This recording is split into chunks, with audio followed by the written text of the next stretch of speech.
The church has a constitution, and the constitution actually states that you'll have a senior pastor, a pastoral board, and then staff under that. We were formed in 1986, and the founding pastor, Reverend Karura, you will note has been the senior pastor ever since then.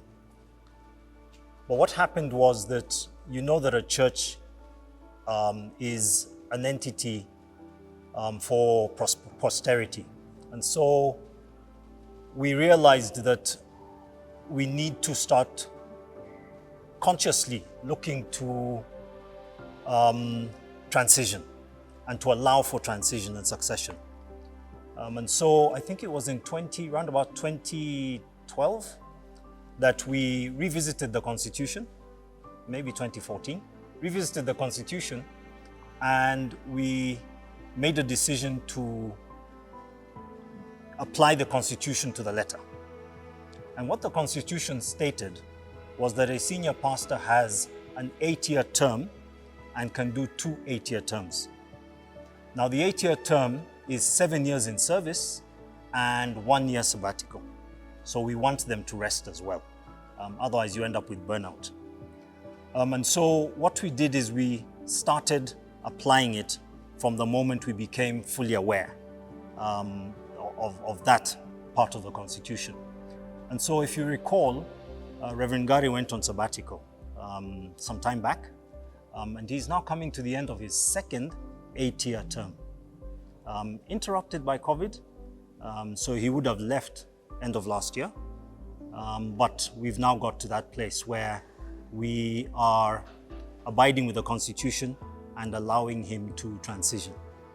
And so we again revisited the Constitution and decided to apply it to the letter in terms of his replacement. Remember, this is the first time that we are actually bringing in a new senior pastor.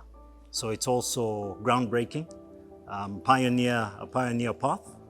The appointment of a senior pastor is in the hands of the Elders Board.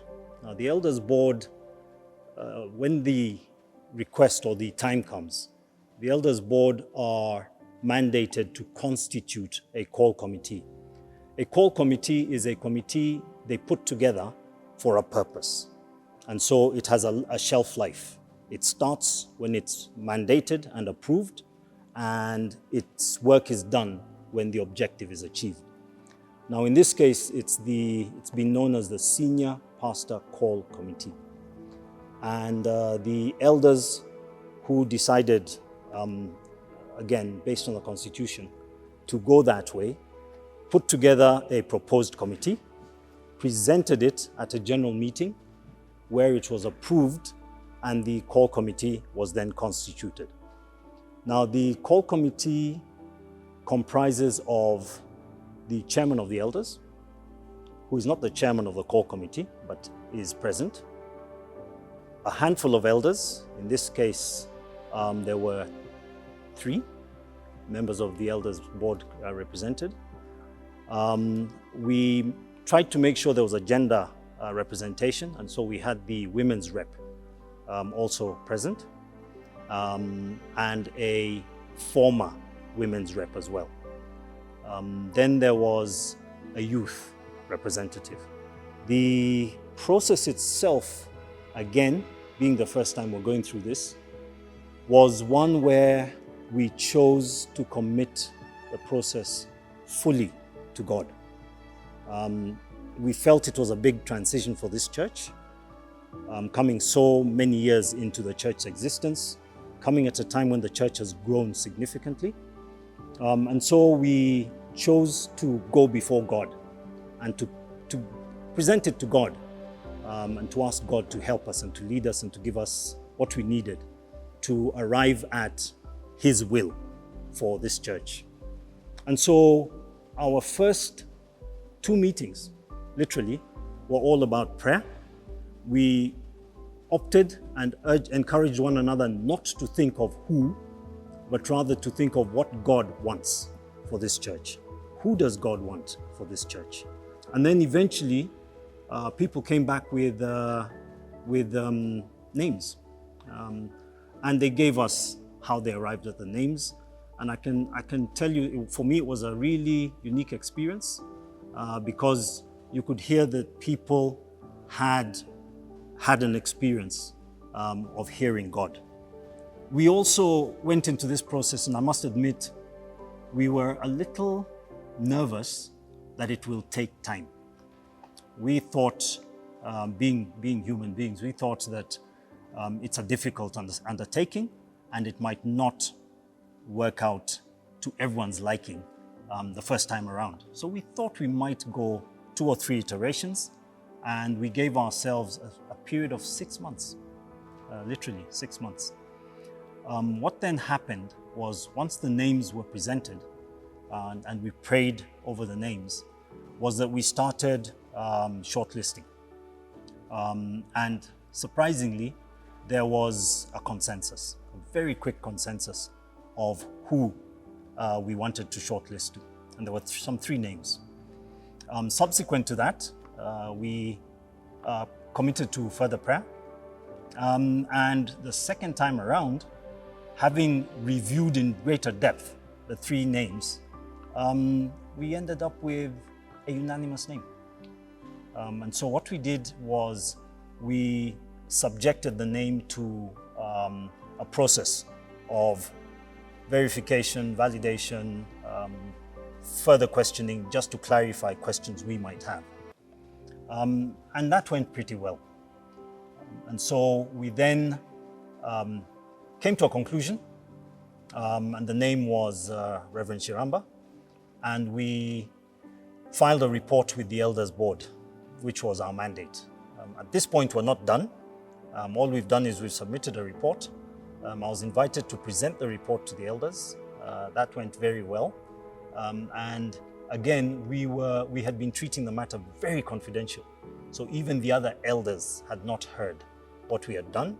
But in sharing, again, the Elders Board were unanimous. It was a God moment, literally. We really thank God for that. Subsequently, we leave it then with the elders, and the elders then have their meeting to ratify the name, to then further interview the person named, and to agree the details, subject to ratification at the next general meeting, which will be an extraordinary general meeting for this purpose. So the EGM and SGM, I would like first of all to point out that our church is a congregational church. And what that essentially means is that we do not have a committee of experts that sits somewhere to make the determination about the future of the church and where the church is going. We believe that the voice of God is amongst His people. And therefore, from our constitution, it is so important for all members to be part and parcel of making the decisions for this church. For this reason, therefore, I would like to extend a passionate appeal for every member of Karura Community Chapel to attend the upcoming EGM and SGM, because these are going to be very special EGM and SGM. It is in this EGM stroke SGM that we will be tabling our budget for the next financial year. And it is good for members to be able to come and interrogate the numbers and the priorities that the church wants to focus on in the coming year. And so, please come and be part of the voice of God in leading and guiding the church.